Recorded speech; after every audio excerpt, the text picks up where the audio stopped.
Olá, eu sou Felipe Futada e esse é o podcast Um Pouco de Corpo, um espaço onde conversamos com pessoas e ouvimos suas visões e perspectivas a respeito do que convencionamos chamar corpo.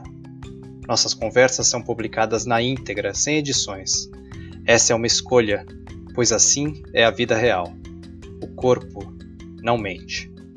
Sejam muito bem-vindos.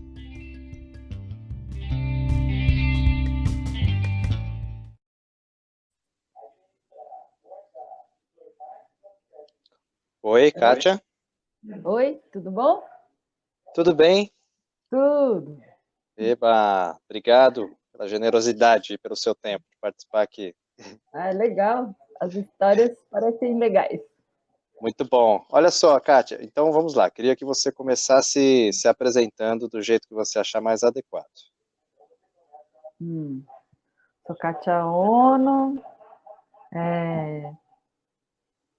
trabalho no Instituto Socioambiental, sou ecóloga, indigenista e é isso, né? Só você pode saber. Não sei, mas essa sou eu. Maravilha. Olha só, Kátia, então já vou começar do começo, que é Tá. a parte que a gente quer chegar. O que é o corpo para a ecologia, ou pelo menos para a ecologia da Kátia? Como se insere o corpo no seu fazer aí?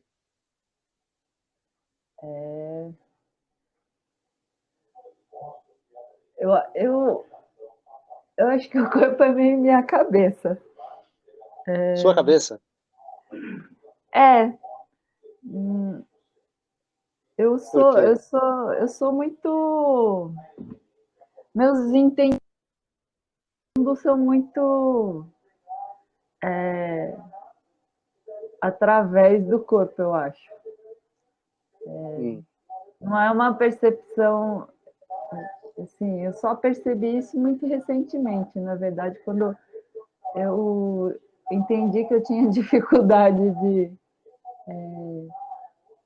assimilar alguns conceitos, coisas de literatura, por exemplo, é muito difícil para mim. Eu acho que eu consigo compreender melhor as coisas a partir do momento que eu executo, faço alguma coisa física mesmo, assim. Mesmo que não tenha a ver com a questão que eu tinha que entender, né?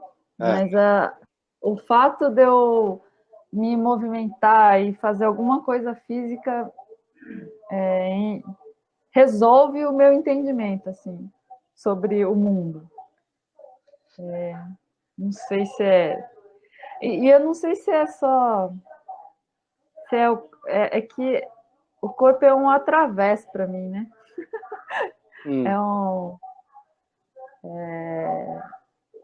É um meio de contato com vários com vários mundos, talvez, né?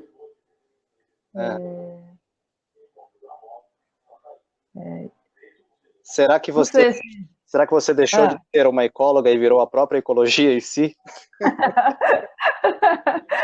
Porque fui olhar, então vamos lá, ecologia na definição é o estudo, oikos vem do grego, não é isso? Me corrija se eu estiver enganado. Mas Sim, e é esse conceito de casa, né? E tem muita gente que fala que o corpo é nossa casa. Então você não está muito longe do seu propósito enquanto ecóloga, se você pensar que você só entende o mundo através do seu corpo. Pode ser. Olha, quando eu estava estudante de ecologia, acho que estava no terceiro ano, eu quase abandonei o curso, assim. Ah, é? Porque eu fiquei com essa sensação. O curso de ecologia, né? Quase todos os cursos de ecologia são bastante teóricos, né? Apesar de muitas idas a campo, muitas possibilidades de contato com o campo, mas eu sentia muita falta de um contato mais profundo ainda, né? Ou que existisse paridade entre aquilo que você fica aprendendo só com a cabeça, né? Aham. E, e eu sentia a falta da presença do corpo, né? Do corpo também experimentar aquilo, né? E aí foi uma fase de crise, assim, eu quase abandonei, mas faltava um ano, que diferença faria isso na minha vida? Eu poderia exercitar tudo aquilo em algum outro momento, né? É isso que eu pensei na época. Entendi. Mas aí depois eu fui descobrindo que me faltava muita coisa mesmo nesse propósito de, de entendimento mesmo dessa ecologia teórica, né? E talvez eu já até isso já existia, né? Acho que existe em quase todas as pessoas. A diferença é você concluir depois o quanto você precisa do corpo para incorporar, né? O conceito ecológico, talvez, né? Se a gente for pensar as variadas tradições, culturas, saberes mais tradicionais, todos são embasados, talvez, no pilar da ecologia, sem nem citar esse conceito da ecologia, você acha? Pode dizer isso? Porque você falou que você é indigenista também, você tem tido bastante contato, né, Uhum. com o pessoal aí no Xingu. Isso influenciou um pouco a sua perspectiva, será? Demais. Ah. Profundamente, né? Assim, viver da forma como você acaba tendo que viver, assim, nesses lugares, né? Te obrigam mesmo a essa aproximação, né? Com essas coisas da natureza, né? Eu percebi, assim, coisas muito sutis, assim, para mim, né? Como minha visão... Eu uso óculos, né? Por exemplo, aqui na frente do computador eu uso óculos, para leitura eu uso óculos, para ir para a cidade eu preciso usar óculos, e nesses ambientes não, né? Tudo bem, eu sou crescida num ambiente rural e realmente na roça eu também não preciso usar óculos, né? Mas passando muito tempo, né, entre essa vida de leitura e também de computador e, e indo para esses ambientes, eu percebi como o meu olho ficava melhor, né? Hum. Aí eu fui percebendo também que eu também conseguia sentir, discernir cheiros de forma melhor, assim, né? E eu também consigo sentir gosto de outra forma.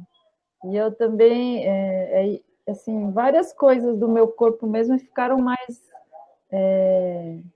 sensíveis, né? Uhum. Com mais sensibilidade. Então, assim, ao calor, à água, ao frio, né? A região aqui onde meu pai mora é a Mantiqueira Paulista, né? Uhum. E muito frio, né? Mas eram coisas que não eram tão intensas para mim. Acho que nem o calor, nem o frio.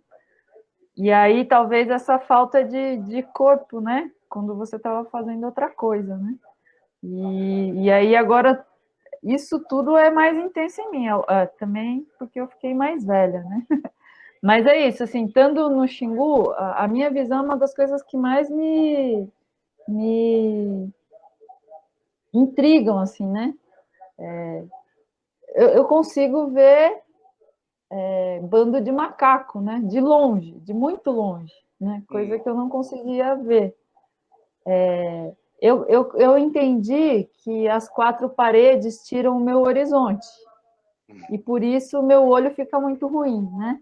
Quando eu estou em ambientes que precisam de quatro paredes. Isso me faz concluir que talvez eu não estou adaptada a esses lugares, né? Eu não sou uma pessoa desses lugares, ou quase ninguém é, e tem que corrigir isso e condicionar o seu corpo, né? Para essas condições, para conseguir ficar melhor, né? Nos ambientes urbanos, por exemplo, nos ambientes fechados, porque seu olho fica estragado E aí você precisa condicionar, né? Sim, Mas quando você sim. está em nesses ambientes, eu consigo, melhora muito minha visão. E não só isso, né? Meu corpo mudou no sentido, esse lance de dormir em rede, por exemplo, né? Hum, Muito mais confortável para mim, né? Eu cresci em medida dentro do território, olha e só. eu não sei se a rede tem a ver com isso, né? Assim, não cresci, é uma distensão, provavelmente, né? Aham, Provavelmente eu tenho um limite de crescimento e eu fui até esse limite que eu não estava porque provavelmente eu estava mais contraída, né? E aí, lá no Xingu, dormindo em rede, a minha coluna estirou e eu cresci mais um pouquinho, né? Bom, são muitas diferenças, mas aí eu fico percebendo assim outros movimentos em mim, né? E aí esses outros movimentos e uma adaptação a esses lugares, assim, né? Eu lembro uma vez o Ernest Goethe, não sei se você já ouviu falar. aham, sei. Ele me disse uma vez: acho que você é do tipo de pessoa que deve ter vindo, né? Deve ter uma genética de quem morava na floresta, porque eu consigo andar muito fácil dentro da floresta, né?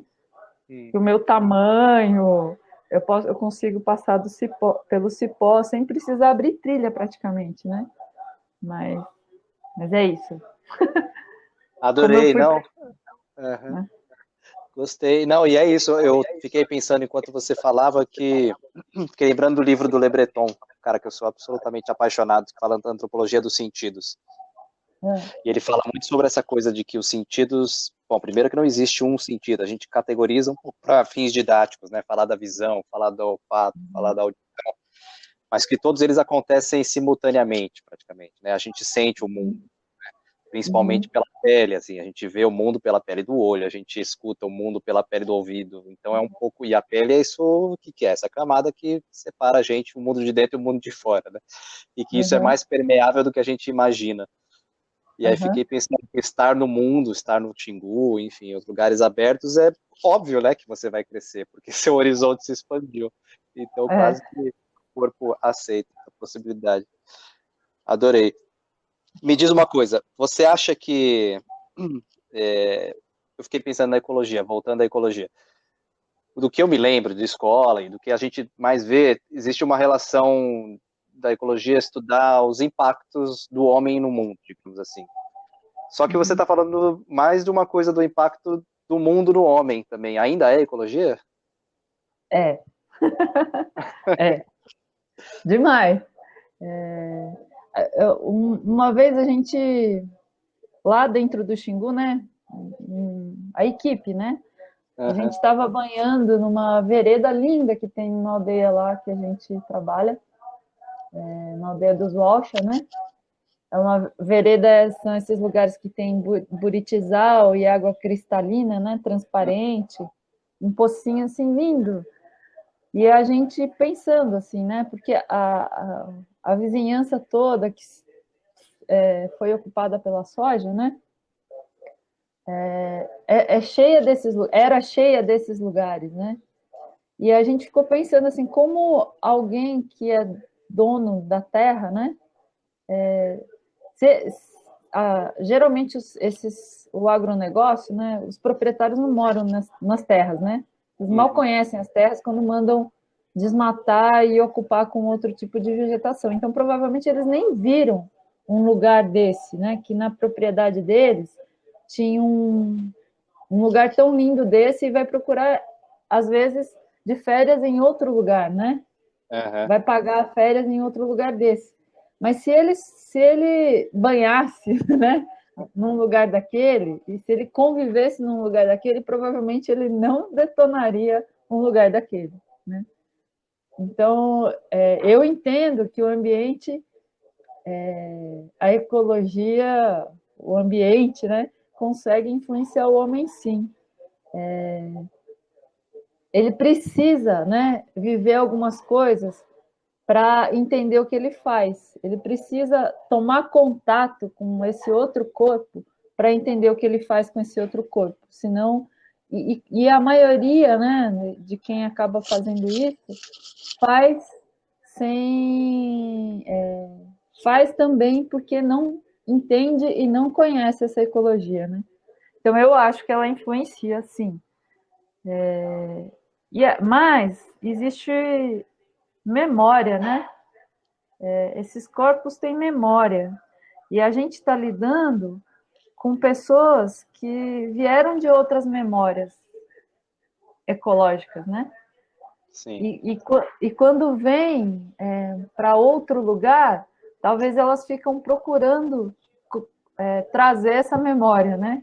Que é o que provavelmente os europeus fizeram, né? Fazem quando vêm para cá, que é querer transformar esse lugar na terra deles, né? Essa é a impressão que eu tenho, né? Interessante. Então, Não, adorei. Eu fiquei lembrando de um outro livro, não que eu seja super teórico, mas fiquei lembrando de outro livro que eu sou apaixonado, que é o Edward Reed. Ele fala, chama The Necessity of Experience, a necessidade da experiência. Ele fala que só é possível um jeito de estar no mundo que é experienciando em primeira mão. E ele categoriza, inclusive, as experiências diretas, né? Ou seja, sentindo, cheirando, vendo, tocando, e as experiências de segunda mão, né? Que é a gente ler sobre uma coisa que pode ser vista, escutar uma música no rádio ao invés de ver ao vivo e coisas do tipo. Ele fala que a única vida possível de ser vivida é essa vida da experiência direta. Você acha que a gente conseguiria, tá em voga, né? Estamos falando aí de meio ambiente mais do que nunca, talvez.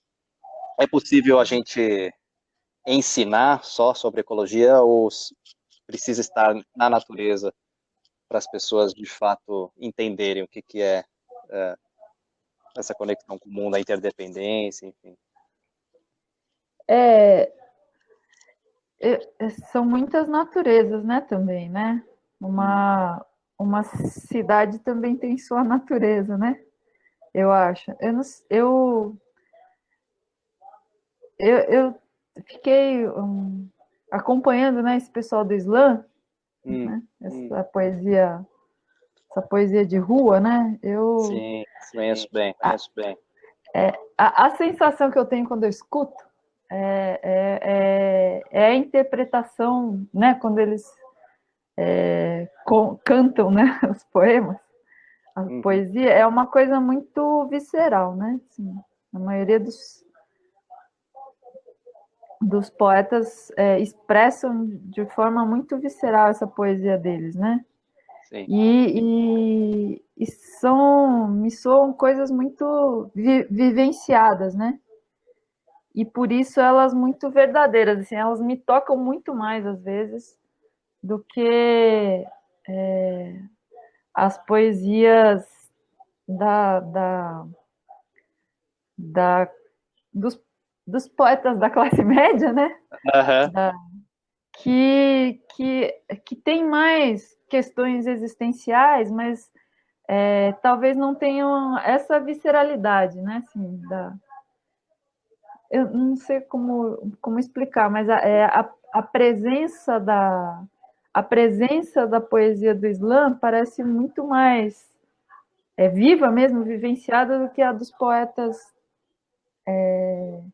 da classe média, que tem uma vida quase mais teórica, né? Assim, ficam imaginando aquela história, como se fosse imaginada, né? Sim, Poesias sim. imaginadas, e não histórias Acho que a vividas. arte, né? Arte, né? Talvez a arte de forma geral, assim.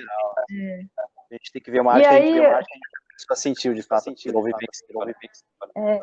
Mas aí é que me vem a expressão, assim, né? A minha, quando eu capturo essas duas coisas, eu sinto muito mais forte aquilo que expressa uma verdade vivida do que a do outro, né?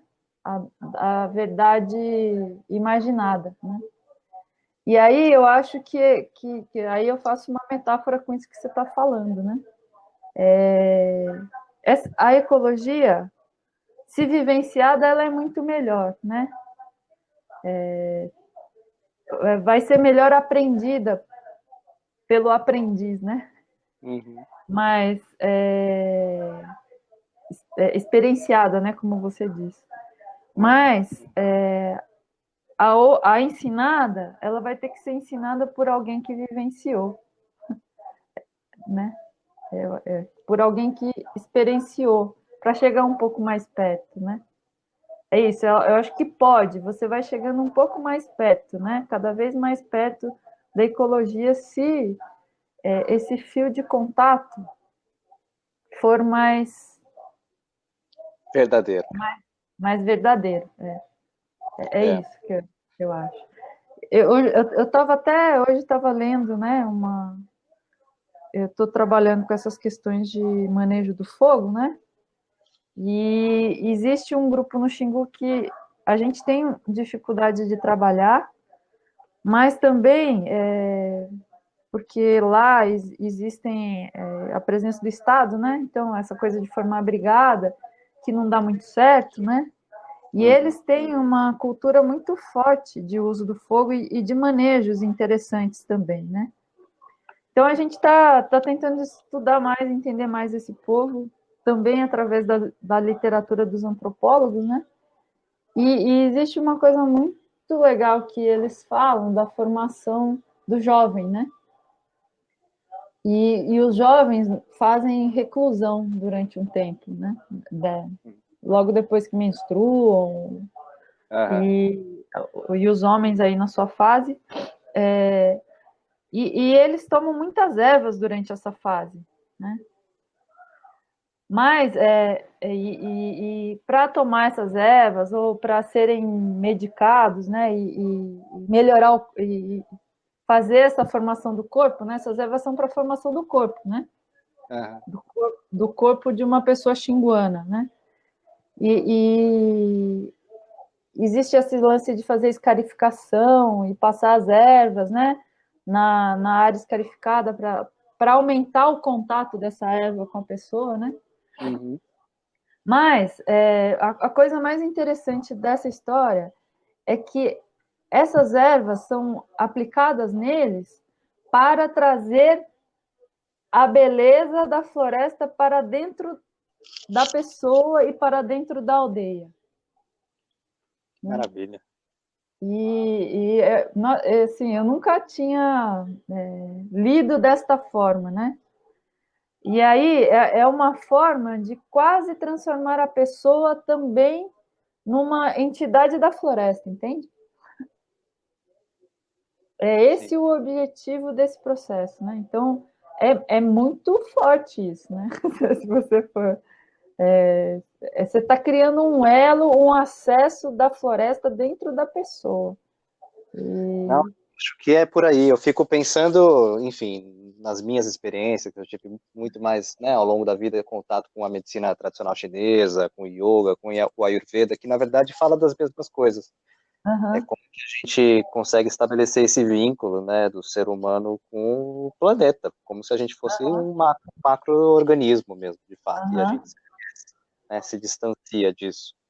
é, Agora, eu acho será que isso é um pouco, tô viajando já, hein, era corpo, mas virou consciência, pensando assim, que a gente, eu fiquei lembrando do outro livro do Daniel Goleman, e eu acho que o próprio Le Breton fala um pouco disso, né, você citou essa coisa do olho, por exemplo, que o seu uhum, olho muda, o seu olhar muda, né, quando você está no mato e quando está na cidade, e eles falam, uhum, né, os autores falam, por exemplo, nos esquimós, o que a gente chama de neve, eles têm vários nomes, são várias neves, uhum, uhum, são várias chuvas, são vários cheiros, enfim, né, uma miríade de coisas que a gente não consegue interpretar com os nossos sentidos.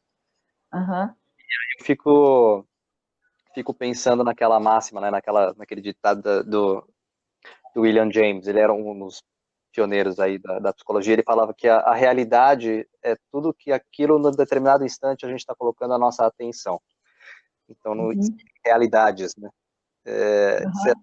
que está colocando a atenção no lugar errado? Oi, é que picou. Eu, Ah, eu... não, eu fiquei pensando, viajando um pouquinho sobre essa coisa da atenção, que eu acho que talvez a gente esteja perdendo as nuances, né? do mundo. Você falou que se você no mato conseguia ver melhor, ou olhar de um outro jeito o mundo, né? E aí eu fiquei lembrando nos livros que eles citam que existem vários tipos os esquimós falam que existem vários tipos de neve. O que a gente chama de neve, eles têm 10 nomes para diferenciar os tipos de neve, né? E coisas assim. Então, se existem diferentes realidades, na verdade. A gente fica buscando várias realidades paralelas fora do planeta, mas talvez já existam várias aqui. Depende de como a gente vê. Sim, sim. Agora eu vou a fundo na viagem também. Eu acho que existem muitas dimensões mesmo, né? Assim, essas dimensões estão presentes, né? E eu no Xingu, na boa, eu já vi outras coisas além das que eu já conheço, né? De verdade, assim. Eu já ouvi sons que quase é como se alguém dissesse que isso é som espiritual, né? Mas não é isso. É que estando nesses lugares onde você tem outras. Você não está distraído, né? Talvez seja essa, né? Em que os seus sentidos estão mais aguçados e permitem você ver, né? Ver com mais detalhe, ouvir com mais detalhe, cheirar com mais detalhe, caminhar com mais detalhe, né? Respirar com mais detalhe, né? É muito. Você acessa outras dimensões mesmo, né? E não é só porque você convive com outra coisa para além das pessoas e para além das pessoas, né? Você convive mesmo com a planta, né? Se você está um pouco mais só, você começa a se comunicar com o movimento daquela planta, né? Você vê que a planta se mexe, abre a flor para o lado de cá, né? E todo dia você acorda e você vê aquela planta. Então você começa a ver o comportamento dela, você começa a entendê-la. É como se você conversasse com ela, né? Assim como quando você vê os bichos, e aí é um bicho que sempre passa por ali, um peixe que sempre chega naquele portinho, né? Um jacaré que sempre chega naquele portinho, você começa a entender o comportamento dele e você começa a responder a este comportamento também, né? E aí você vai abrindo outros diálogos e outras dimensões. E aí, quando você vai ver, você também consegue ouvir aqueles sons que são ditos espirituais por alguns, né? Mas às vezes não são sons espirituais, é que você está naquela dimensão, né?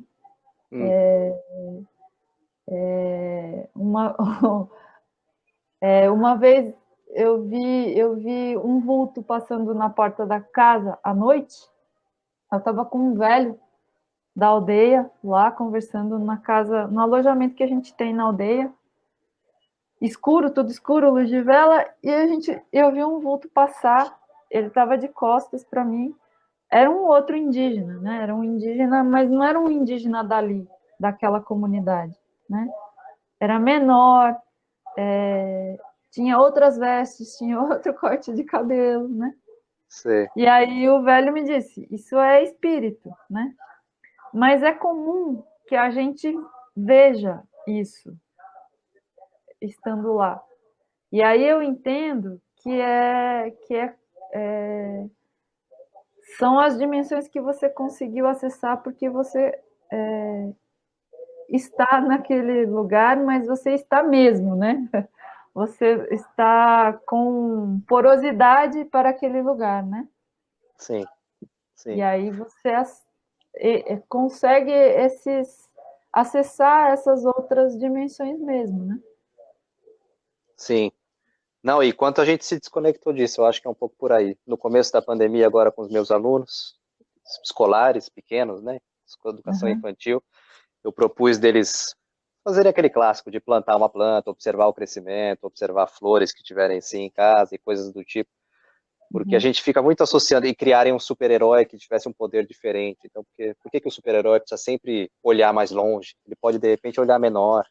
Por que que ele Aham, precisa ver velocidade, tudo na velocidade da luz? E se, de repente, a gente tivesse um superpoder de ver as coisas mais devagar, de ver as coisas na velocidade aham, das pedras, de repente?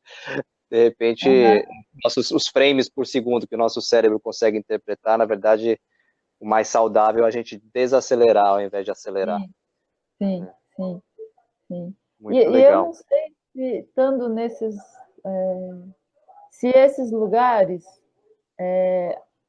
nos obrigam, né, a respirar diferente também, talvez, né?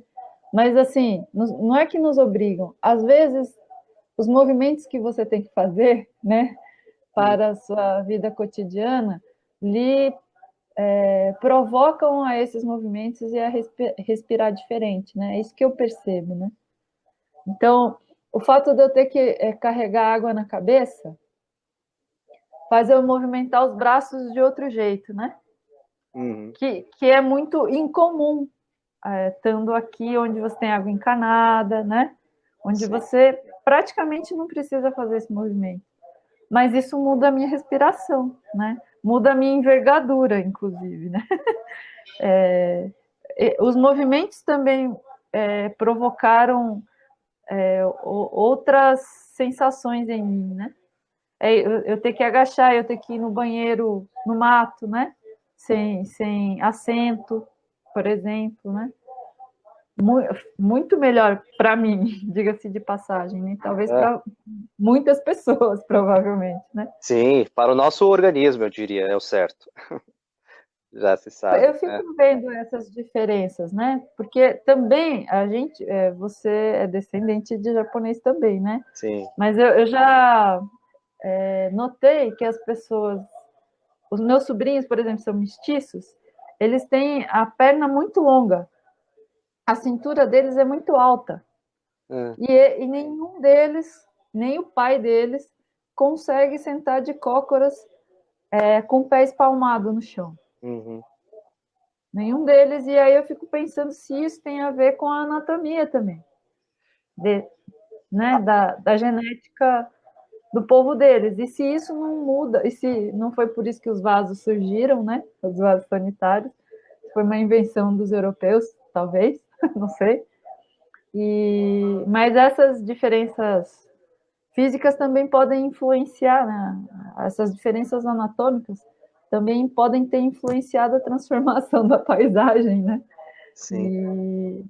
E do contrário, talvez para mim seja legal de estar num ambiente como aquele, porque talvez o meu corpo seja mais adaptado àquelas condições mesmo, né?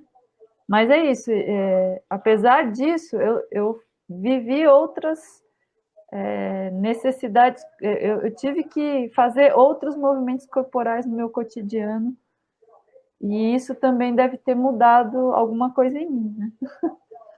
Sem dúvida. É. Não, mas com relação a isso, a ficar de cócoras, de fato, eu costumo falar para os meus alunos também que isso, em tese, deveria ser uma postura de descanso nossa, porque a gente herda isso dos primatas. E quem é Uhum. que consegue descansar entre cócoras hoje em dia? Pouquíssimas pessoas, né? Eu adoro ficar assim, né? Posição natural Pois é. de descanso. Então, a anatomia, na verdade, não é muito uma coisa que já vem imposta, né? A gente vai produzindo novas anatomias também, né? No nosso É cotidiano, no verdade. nosso fazer, e, enfim, e tudo que está relacionado. É. Kátia, adorei. Tem alguma coisa que eu não perguntei que você precisa falar, senão vai ficar aí dentro do seu corpo, querendo sair? Não, tá legal, tá fluindo. Legal. Gostei Mara- também. Maravilha, adorei. Então, obrigado pelo seu tempo e Valeu. valeu. Falou. Valeu, beijo. Beijão. Tchau, tchau.